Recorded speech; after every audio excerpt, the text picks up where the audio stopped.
Hi friends, ఈరోజు మీకు cauliflower pakoda తయారు చేసే విధానాన్ని చేసి చూపిస్తానండి.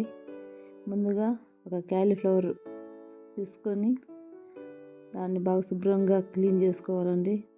చిన్న చిన్న మొగ్గలుగా విడగొట్టుకొని బాగా చాలా శుభ్రం చేసుకోవాలి, ఎందుకంటే దాంట్లో పురుగులు ఉంటాయి. చాలా చేసిన విధానం మీకు చేసి చూపిస్తానండి.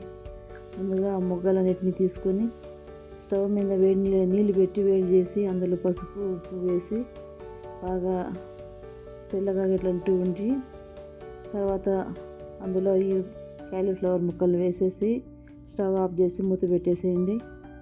తర్వాత ఆ స్టీమ్ అయిపోతాయి, అదంతా బాగా స్ట్రైనర్లో వేసి స్ట్రైన్ చేసుకోండి. తర్వాత తీసి పక్కన పెట్టుకొని అందులో వెల్లుల్లి, అల్లము, కారము, ఉప్పు వేసి బాగా పేస్ట్ చేసుకొని ఆ ముక్కల్లో వేసి నీట్గా కలుపుకోవాలండి. కలుపుకున్న తర్వాత ఒక హాఫ్ అన్ అవర్ దాకా పక్కన పెట్టేసుకుంటే కొద్దిగా ముక్కలకు కారం, వెల్లుల్లి పేస్ట్ బాగా పడుతుంది, ఉప్పు కారము.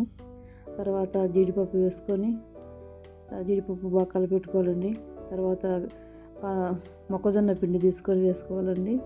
సరిపడినంత వేసుకోవాలి, ఎక్కువ కాకుండా మరి తక్కువ కాకుండా వేసుకొని కార్న్ఫ్లోర్ వేసిన తర్వాత కొద్దిగా ఫుడ్ కలర్ వేసుకొని నీట్గా కలిపెట్టుకోవాలండి. అంతా బాగా రెడ్గా వచ్చేటట్టు. ఈ కలర్ చూసి బాగా టెంప్టింగ్గా ఉంటుంది తినేదానికి. అలాగే మనము పెనం మీద నూనె వేసుకొని, ఎప్పుడైనా సరే నూనెను ఫుల్ మంట పైన కాల్చకూడదండి. సన్న మంట పైన సిమ్లో పెట్టి నిదానంగా వేడైనట్టు చూసుకోవాలి. అప్పుడే మనం వేసిన పకోడా నీట్గా వస్తుంది. వేసిన తర్వాత వెంటనే కలబెట్టకుండా ఒక 2 minutes అన్నా అట్లే ఉంచేసి తర్వాత కలబెడితే నీట్గా పకోడాలు బాగా విడిపోతాయండి. నెమ్మదిగా చిన్నగా వేసుకోవాలి. నూనె కాబట్టి చాలా కేర్ఫుల్గా చేయాలండి.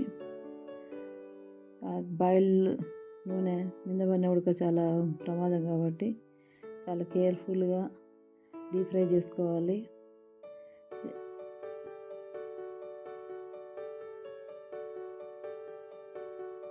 చూసారు కదా ఎంత కలర్ఫుల్గా వస్తున్నాయో. చూసేదానికి ఎంత స్మెల్ కూడా చాలా బాగుంటుందండి. అవి డీప్ ఫ్రై అయ్యేటప్పుడు చాలా టేస్టీగా ఉంటుంది.